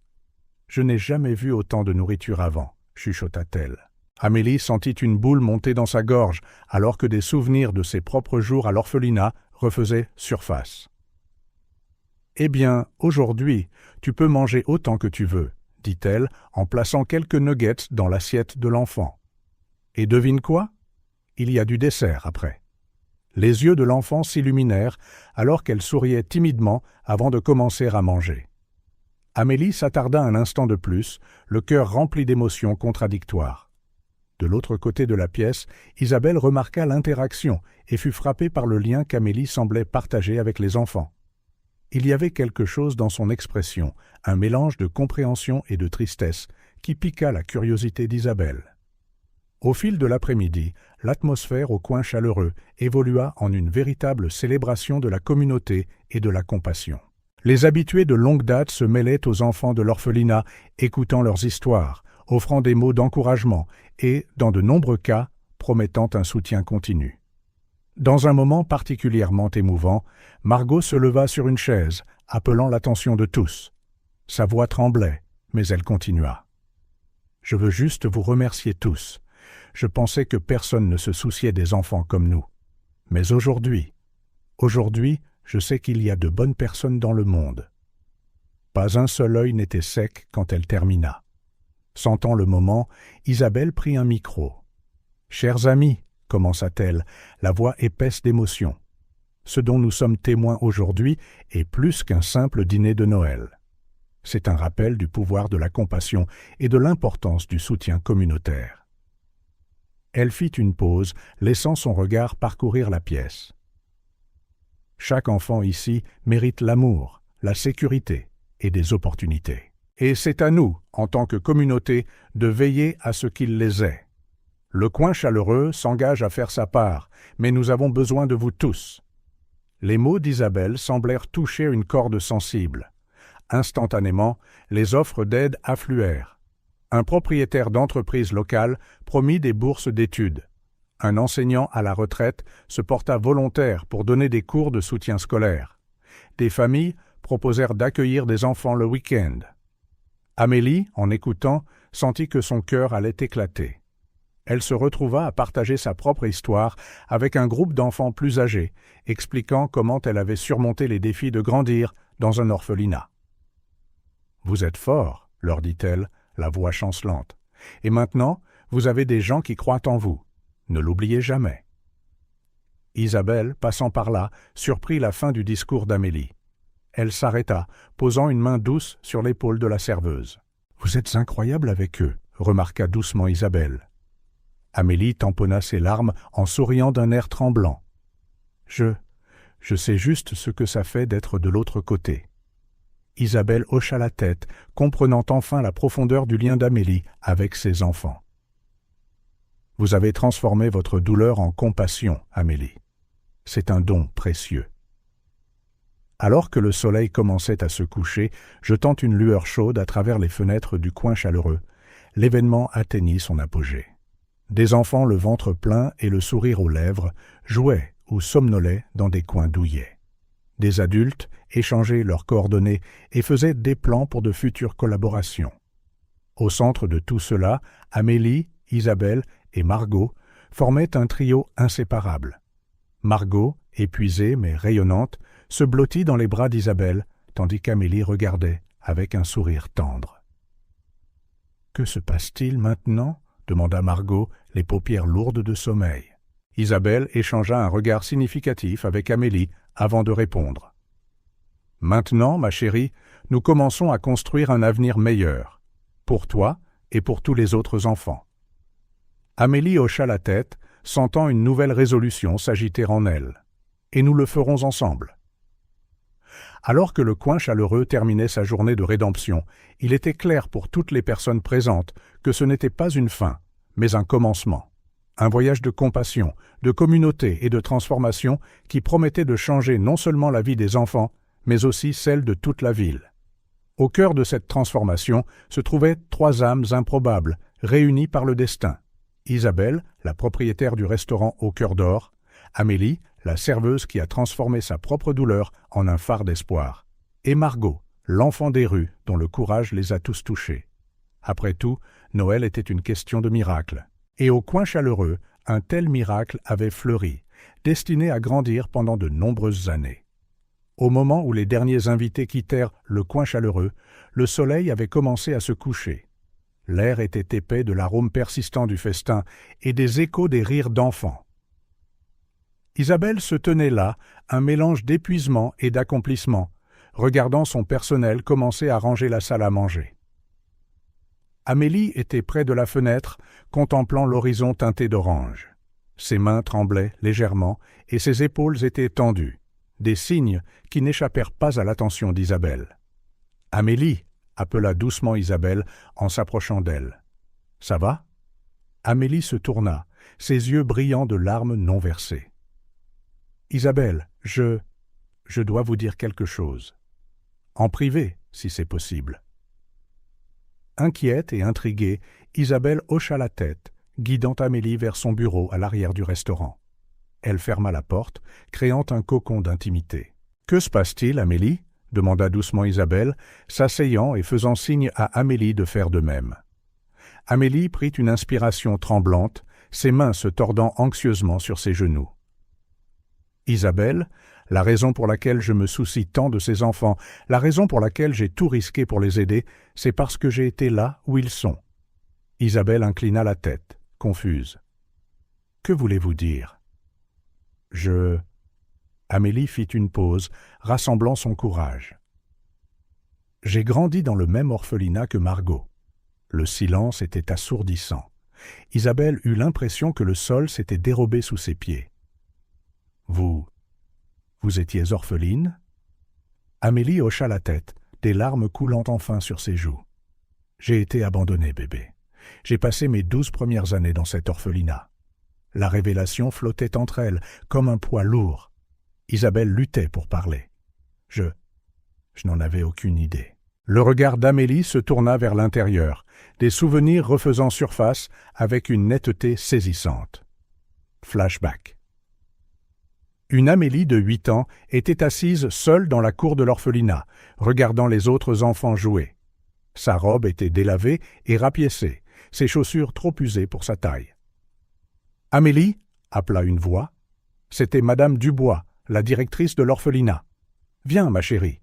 Il y a une famille ici pour te rencontrer. » Le cœur d'Amélie battait la chamade. Une autre famille, une autre lueur d'espoir. Elle suivit Madame Dubois jusqu'à la salle des visites, où un couple souriant l'attendait. Des heures plus tard, Amélie était de retour dans la cour, seule une fois de plus. Elle entendit des bribes de la conversation des adultes. « Elle est trop calme. Peut-être un enfant plus jeune ? Désolé, mais nous ne pensons pas que ce soit le bon choix. » Amélie haussa les épaules, ravalant ses larmes. Un autre rejet, un autre espoir anéanti. Fin du flashback. « C'était dur, poursuivit Amélie, la voix tremblante. Chaque fois qu'un enfant était adopté, je me sentais à la fois heureuse pour lui et anéantie d'être laissée pour compte. » Isabelle écoutait, horrifiée et émue. « Amélie, je suis tellement désolée. Personne d'autre ne le sait, dit Amélie tranquillement. C'est pourquoi je devais aider Margot et ses enfants. Je sais exactement ce que c'est que d'avoir faim, d'être seule, de se sentir oubliée par le monde. » Isabelle se leva brusquement, se dirigeant vers la fenêtre. Son esprit s'emballait avec cette nouvelle information. « Comment vous en êtes-vous sortie ?» Amélie sourit tristement. « Quand j'avais 12 ans, j'ai été adoptée par un couple merveilleux. Ils m'ont donné de l'amour, une éducation, des opportunités. Mais les cicatrices, elles ne guérissent jamais complètement. » Isabelle se retourna, regardant Amélie avec de nouveaux yeux. « C'est pourquoi vous avez risqué votre travail. Parce que vous vous êtes vue dans ces enfants ?» Amélie hocha la tête. N'importe lequel d'entre eux aurait pu être moi.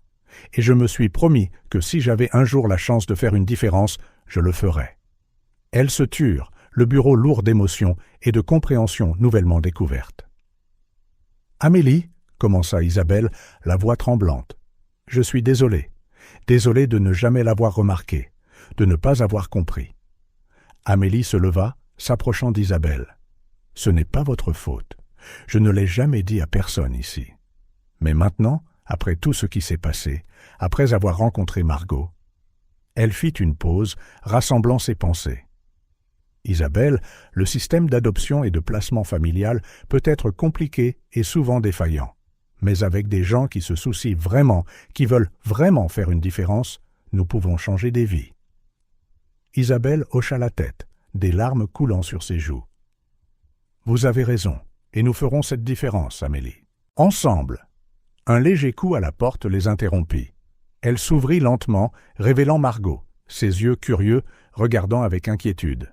« Ça va ?» demanda timidement la petite fille. « Vous aviez l'air triste. » Amélie et Isabelle échangèrent un regard avant qu'Amélie ne s'agenouille, ouvrant ses bras à Margot. La jeune fille courut vers elle et Isabelle se joignit à leur étreinte, ses bras les encerclant toutes les deux. « Nous allons bien, ma chérie, » chuchota Amélie en caressant les cheveux de Margot. « En fait, nous allons plus que bien. » Isabelle, les serrant toujours dans ses bras, sentit une vague de détermination. « Margot, » dit-elle doucement, « Amélie vient de me raconter une histoire très spéciale, une histoire qui nous aidera à prendre encore mieux soin de toi et des autres enfants. » Margot leva les yeux, la curiosité évidente. « Quelle histoire ?» Amélie échangea un regard avec Isabelle avant de sourire à Margot. « C'est une longue histoire, ma chérie. Mais le plus important, c'est qu'elle nous rappelle à quel point nous devons veiller les uns sur les autres. » Pendant un long moment, elles restèrent enlacées dans une étreinte chaleureuse. C'était comme si l'univers avait conspiré pour unir 3 âmes blessées, leur offrant une chance de guérison et de rédemption. Quand elles se séparèrent enfin, toutes les 3 portaient une lumière renouvelée dans leurs yeux. Isabelle regarda Amélie et Margot, sentant qu'elle assistait au début de quelque chose de nouveau. Je pense, dit lentement Isabelle, un sourire se formant sur ses lèvres, que nous avons beaucoup de choses à discuter et à planifier. Que diriez-vous d'un chocolat chaud pendant que nous parlons de l'avenir ? Margot tapa dans ses mains avec excitation, et Amélie sourit, essuyant ses dernières larmes. Main dans la main, les trois quittèrent le bureau. Une aura tangible d'espoir flottait dans l'air. Le coin chaleureux, qui avait commencé la nuit comme un simple restaurant, semblait maintenant destiné à devenir l'épicentre d'un changement de grande envergure. Et au cœur de ce changement se trouvaient trois cœurs, liés par des circonstances improbables, prêts à affronter les défis à venir et déterminés à faire la différence, un enfant à la fois. Le lendemain matin, l'aube se leva, nette et claire, une journée pleine de possibilités. Le coin chaleureux, encore somnolent après l'excitation de la nuit précédente, semblait en quelque sorte changer, comme si le bâtiment lui-même avait été touché par la magie de ce qui s'était passé. Isabelle arriva tôt, ses pas résonnant dans la salle à manger silencieuse. Elle fit une pause, se remémorant les scènes de la nuit précédente, les rires des enfants, la générosité débordante et la révélation choquante d'Amélie. Avec un soupir déterminé, elle se dirigea vers son bureau. Bientôt, Amélie et Sophie la rejoignirent. Les trois femmes se rassemblèrent autour du bureau d'Isabelle, des tasses de café fumantes à la main et une anticipation épaisse dans l'air. « Merci à vous deux d'être venus si tôt », commença Isabelle, sa voix calme mais résolue. « Après la nuit dernière, nous avons beaucoup de choses à discuter. » Sophie hocha la tête, ses traits habituellement sévères, adoucis par une expression réfléchie. C'était une nuit très instructive. Amélie resta silencieuse, les yeux fixés sur sa tasse de café, visiblement anxieuse de la façon dont sa confession serait reçue. Isabelle inspira profondément avant de continuer. « D'abord, je veux que vous sachiez toutes les deux que j'ai pris une décision. Après tout ce qui s'est passé, après avoir vu notre impact potentiel, j'ai décidé que je voulais adopter Margot. » Un silence stupéfait suivit, rompu par le bruit de la tasse d'Amélie cliquetant contre sa soucoupe. Ses yeux s'écarquillèrent, des émotions vacillant sur son visage. « Isabelle, c'est... Waouh !» réussit finalement à dire Amélie. « Êtes-vous sûre ?» Isabelle hocha la tête, un doux sourire sur ses lèvres. « Je le suis. Et Amélie, votre histoire n'a fait que solidifier cette décision. » Sophie se racla la gorge, l'air un peu gêné. « Isabelle, je ne veux pas paraître insensible, mais avez-vous envisagé toutes les implications ? Gérer un restaurant tout en élevant un enfant. C'est pourquoi j'aurais besoin de l'aide de tout le monde, dit Isabelle, son regard passant de Sophie à Amélie. Surtout de la vôtre, Amélie. Votre expérience sera inestimable. Amélie se redressa sur sa chaise, une nouvelle confiance évidente dans sa posture. Bien sûr, je suis là pour tout ce dont vous avez besoin. Le processus d'adoption peut être compliqué et émotionnellement éprouvant, et l'ajustement, eh bien, il faut du temps. Pendant près d'1 heure, Amélie partagea des aperçus de ses propres expériences. Les défis de l'adaptation à une nouvelle famille, les insécurités persistantes, la nécessité de la patience et de la compréhension. Par-dessus tout, conclut Amélie, Margot doit se sentir aimée inconditionnellement, sachant que c'est son foyer permanent, quoi qu'il arrive. Isabelle écoutait attentivement, prenant parfois des notes. Sophie, étonnamment, semblait également profondément investie. « Amélie, dit Sophie avec hésitation, votre histoire, elle change beaucoup de choses. Je pense que nous devons tous reconsidérer notre façon de voir les choses ici. » Isabelle hocha la tête avec emphase. « Exactement. C'est pourquoi je veux étendre nos programmes de soutien aux enfants défavorisés. Amélie, avec votre parcours, vous seriez parfaite pour diriger l'initiative. » Les yeux d'Amélie se remplirent de larmes. J'adorerais ça, pouvoir faire ce genre de différence. La conversation se déplaça ensuite vers des idées pratiques, dîner de charité, programme de mentorat, partenariat avec les écoles locales. Le coin chaleureux évoluerait pour devenir plus qu'un restaurant. Ce serait un centre d'espoir pour la communauté.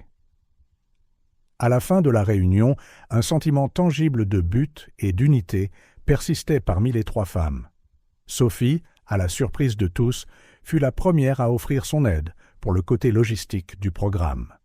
« Maintenant, dit Isabelle en se levant, « je pense qu'il est temps d'avoir une conversation très importante avec une certaine petite fille. » Amélie et Isabelle trouvèrent Margot dans la cuisine, où Jean-Pierre lui apprenait à faire des crêpes. Le visage de l'enfant était saupoudré de farine, mais son sourire était radieux. « Margot, ma chérie, » appela doucement Isabelle. « Pouvons-nous parler un peu ?» Assises dans un coin tranquille du restaurant, Isabelle, Amélie et Margot formèrent un petit cercle. « Margot, » commença Isabelle, la voix tremblante, « tu te souviens que nous avons parlé de te trouver un foyer permanent ?» Margot hocha la tête, ses grands yeux fixés sur ceux d'Isabelle.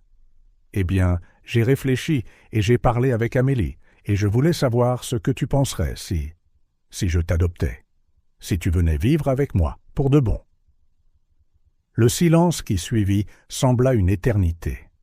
Lentement, le visage de Margot s'illumina comme le ciel à l'aube.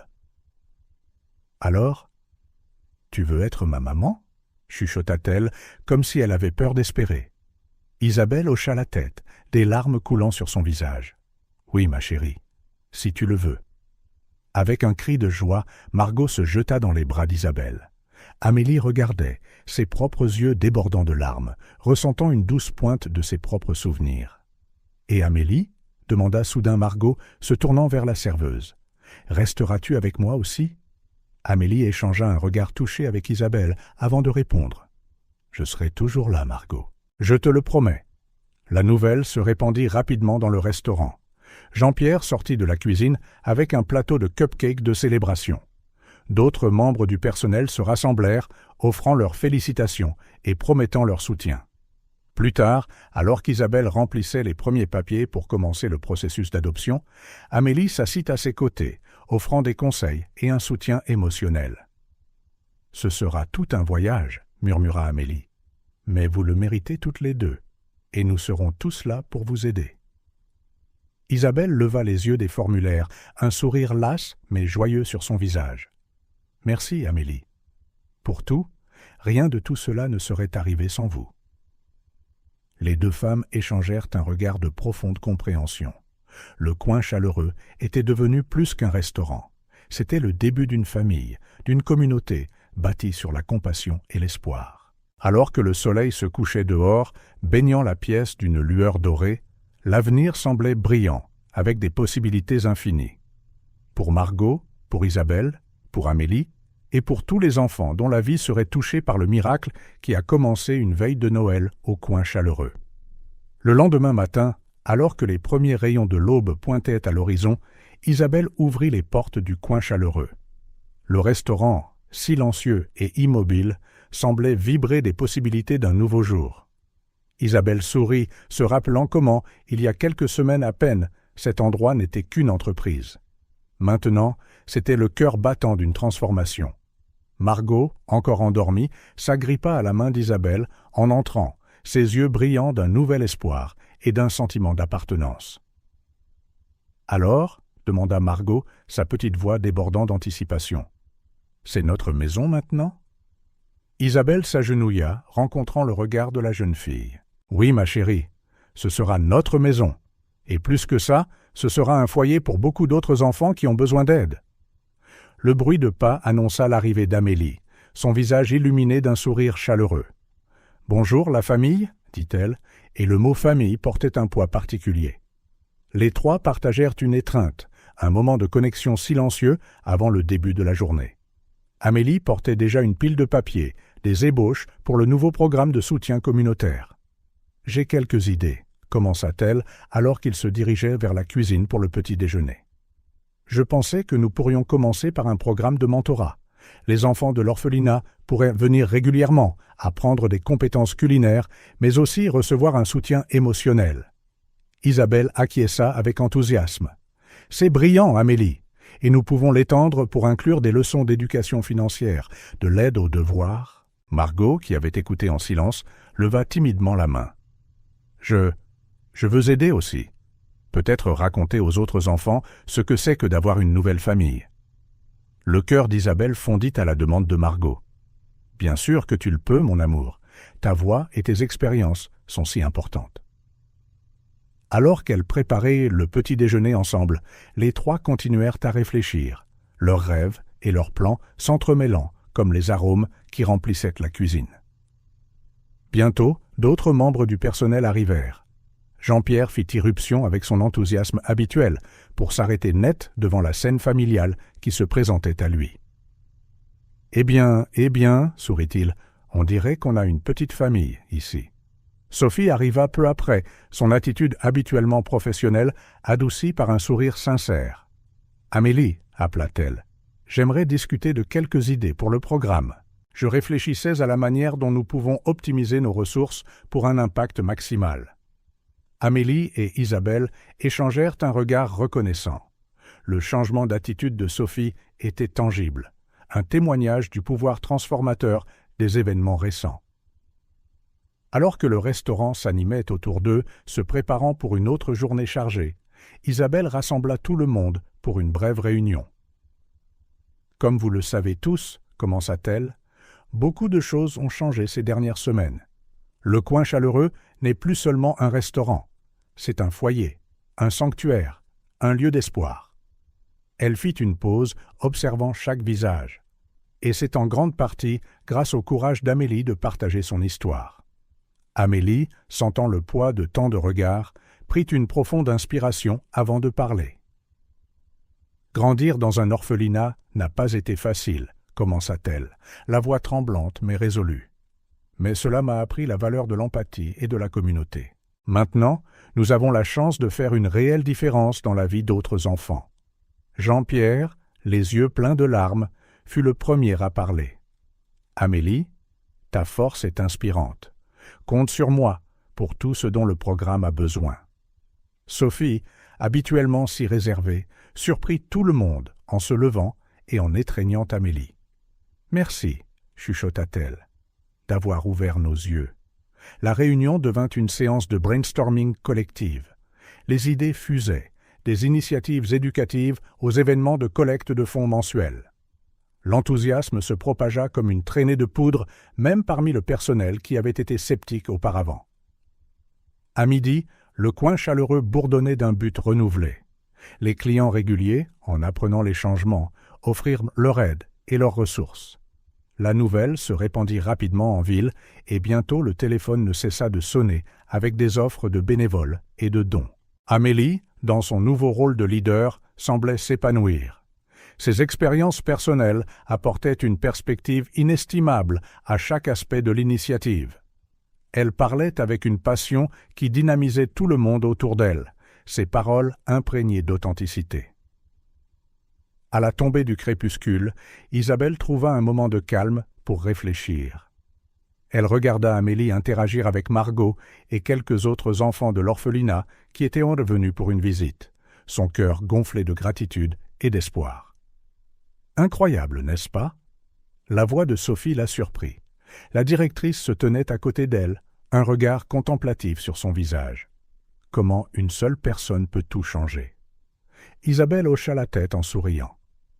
Amélie nous a montré le pouvoir de la vulnérabilité, de l'empathie. Elle a transformé sa douleur en un cadeau pour les autres. Elles se turent, observant la scène devant elles. Le Coin Chaleureux, autrefois un simple restaurant gastronomique, pulsait maintenant de vie et d'une mission commune. Quand la nuit tomba enfin et que le dernier client partit, Isabelle, Amélie et Margot se rassemblèrent dans la cuisine, épuisées mais exaltées. Elles sirotèrent un chocolat chaud ensemble.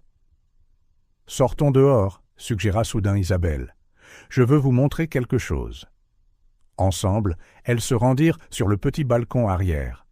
Le ciel commençait à s'éclaircir de nouveau, les premières lueurs de l'aube le peignant de rose et d'orange pâle. « Un nouveau jour », murmura Amélie, la voix épaisse d'émotion. Margot, debout entre Isabelle et Amélie, leur tenait la main. « Notre famille », dit-elle simplement, avec la sagesse innocente d'une enfant. Isabelle sentit des larmes de joie monter à ses yeux. « Oui, ma chérie, notre famille, et pas seulement nous trois, mais toutes les personnes que nous atteindrons grâce à notre travail. » Alors que le soleil se levait lentement, les baignant d'une lumière dorée, elles se tinrent en silence, unies par un lien plus fort que le sang. le lien de la compassion, de l'espoir partagé et d'une famille choisie. Contemplant l'horizon lumineux, Amélie sentit une paix qu'elle n'avait jamais connue. Toutes ses luttes et ses douleurs l'avaient menée à ce moment, un moment de rédemption et de but trouvé. « Vous savez, dit-elle doucement, parfois nos expériences les plus difficiles deviennent nos plus grandes forces. Elles nous enseignent l'empathie et nous donnent un but. » Isabelle serra la main d'Amélie en hochant la tête et nous rappelle qu'il n'est jamais trop tard pour un nouveau départ. Margot, ses yeux brillants dans la lumière de l'aube, sourit. Et que la famille, c'est celle qui nous choisit, qui nous aime. Les trois s'étreignirent, leurs silhouettes se fondant contre le ciel flamboyant. Derrière elles, le coin chaleureux n'était plus seulement un restaurant. C'était un phare d'espoir, un témoignage du pouvoir transformateur de l'amour et de la compassion.